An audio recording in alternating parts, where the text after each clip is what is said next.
The young puma screamed as the ledge beneath her collapsed. Rain slammed into the ravine, water roaring so loudly she could barely breathe. Her claws slid through the mud.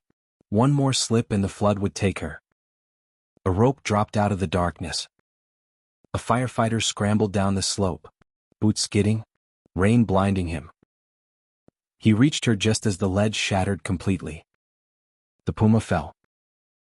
He lunged and caught her by the scruff with one burning hand, the rope tearing through his glove. The current hammered his legs, trying to rip both of them into the river below. He hauled upward inch by inch, muscles shaking, refusing to let go. One final pull. She collapsed onto his chest, drenched and trembling.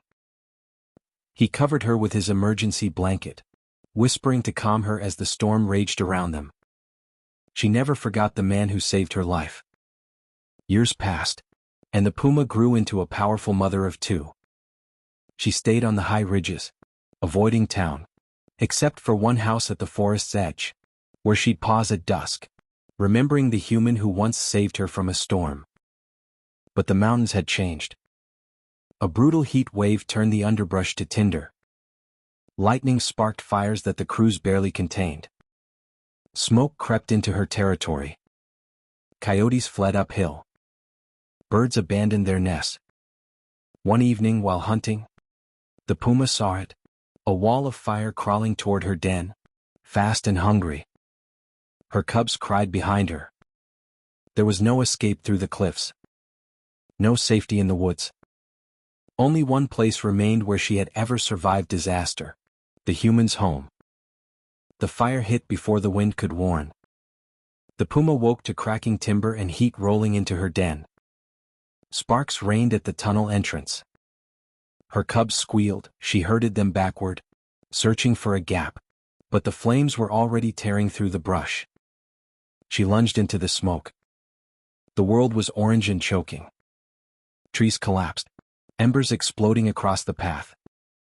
She pushed her cubs ahead, shielding them as ash singed her fur. Usual escape routes were gone. The creek boiled. Cliffs were blocked. All creatures fled downslope in blind terror. Her injured paw, once healed by human kindness, ached with every step, slowing her more than she wanted to admit. A burning limb crashed beside them. She shoved her cubs out of the way and took the brunt of the heat along her flank. Pain seared her side, but she didn't stop. She knew where she had to go. Down the ridge. Through the old deer trail. Toward the small town below, where danger had once ended instead of begun. The cubs grew tired fast. One stumbled and nearly rolled off a rock ledge. She caught him by the scruff and pulled him close, heart pounding. Smoke coated their throats. Every breath rasped. Then, through the ash, she smelled it. Not fire. Not forest. Home. The human's home. The memory flashed. Strong arms lifting her from rushing floodwater, a warm voice murmuring calm, a blanket on the porch as she healed beneath the porch light. She had never forgotten the safety of that scent. The fire roared behind them, racing down the slope. She gathered the cubs, pushed through the last wall of smoke, and burst onto the edge of the town clearing, paws burning, lungs raw, but alive. Ahead stood the same porch. The same yard. The same man she trusted once before. Now staring at her with shock as she staggered forward with her babies. For a heartbeat, neither moved. The puma stood at the edge of the lawn, shoulders trembling, cubs pressed against her legs. Ash drifted off her fur like snowflakes.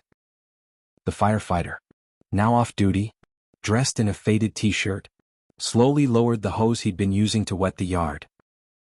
His eyes widened with a shock he didn't try to hide. "It's you," he whispered. The puma let out a rasping chuff, low and hoarse. Not a threat. A plea. One cub collapsed onto its side, coughing.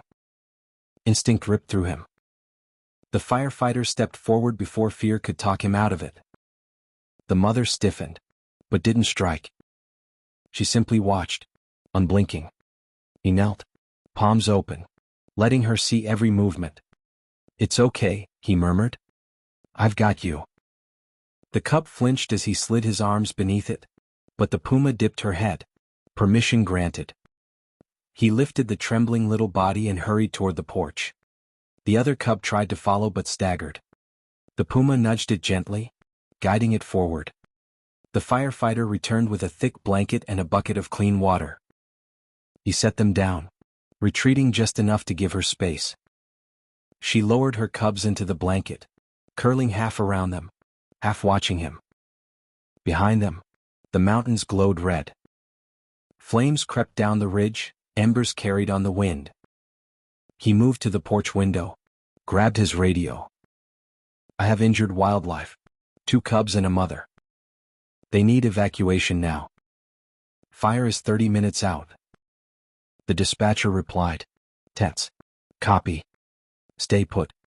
Help is on the way." He turned back to the puma. "You came here because you trusted me?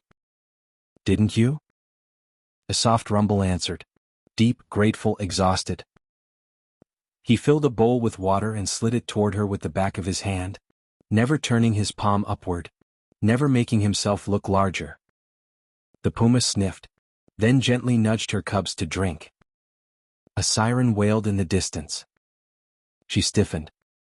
He shook his head. "They're here to help."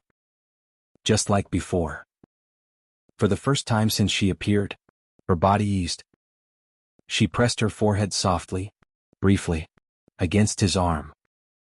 A gesture no wild puma gives lightly. The fire roared closer, but the bond between them held. The fire crews arrived just as the first embers drifted across the treetops. Engines lined the street, lights flashing red across the smoke-stained lawn. Firefighters fanned out with blankets and stretchers, moving slowly, carefully, as if approaching royalty. No one dared speak above a whisper. The puma stood tall despite her trembling legs, positioning herself between the cubs and the unfamiliar faces. But when the firefighter stepped forward, the same man who once lifted her from floodwater, she softened. She stepped aside, allowing him to pick up the injured cub first. "Easy now," he murmured, wrapping the little one in a fire blanket. Her tail swayed once. Trust acknowledged. The second cub clung to her leg. She nudged it toward him, eyes steady.